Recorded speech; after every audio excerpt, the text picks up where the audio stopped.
नमस्कार, मैं हूं वंदना त्यागी और आप देख रहे हैं न्यूज़ 18 राजस्थान का डिजिटल चैनल। और आज बात करेंगे ओमान की खाड़ी में हुए उस अमेरिकी सैन्य हमले की जिसने भारत को गहरा झटका दिया है।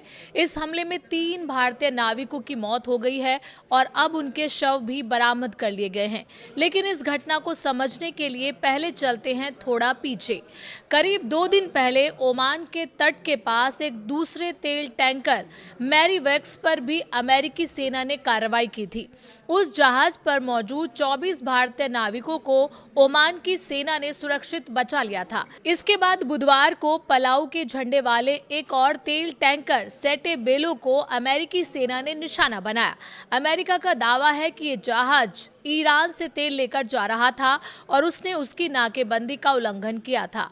अमेरिकी सेना के मुताबिक कई बार चेतावनी देने के बाद भी जहाज नहीं रुका, इसलिए उसके इंजन पर सटीक मिसाइल से हमला किया गया। अब वर्तमान स्थिति की बात करें तो हमले के बाद जहाज पर मौजूद 3 भारतीय नाविक लापता हो गए थे। अब केंद्रीय मंत्री सर्बानंद सोनोवाल ने जानकारी दी है कि तीनों के शव बरामद कर लिए गए हैं और उनकी पहचान भी हो चुकी है। मृतकों में deck cadet Aditya Sharma, engine fitter Shivanand Chaurasia और चीफ इंजीनियर पटनाला सुरेश शामिल है। वहीं जहाज पर मौजूद बाकी 21 भारतीय नाविकों को सुरक्षित बचा लिया गया है।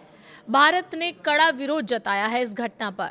इस घटना के बाद भारत सरकार ने अमेरिका के उप मिशन प्रमुख को तलब कर कड़ा विरोध दर्ज कराया। विदेश मंत्रालय ने साफ कहा है कि कारोबारी जहाजों को नागरिक ढांचे को निशाना बनाना बंद होना चाहिए और अंतर्राष्ट्रीय समुद्री मार्गों पर सुरक्षित और निर्बाध आवाजाही सुनिश्चित की जानी चाहिए। ओमान में मौजूद भारतीय दूतावास भी लगातार राहत और बचाव कार्य पर नजर बनाए हुए है। आखिर क्यों बढ़ा तनाव? दरअसल अमेरिका और ईरान के बीच कई महीने से तनाव चल रहा है। 13 अप्रैल से अमेरिका ने ईरानी बंदरगाहों की नाकेबंदी शुरू की थी। इससे पहले ईरान ने होर्मुज स्ट्रेट से गुजरने वाले जहाजों पर नियंत्रण कड़ा कर दिया था।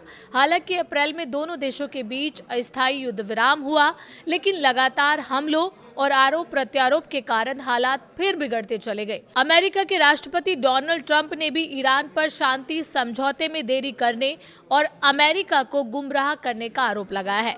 कुल मिलाकर ओमान के पास हुए इस हमले ने सिर्फ 3 भारतीय परिवारों से उनके अपने छीन लिए, बल्कि अंतर्राष्ट्रीय समुद्री सुरक्षा और भारतीय नाविकों की सुरक्षा को लेकर भी बड़े सवाल खड़े कर दिए हैं।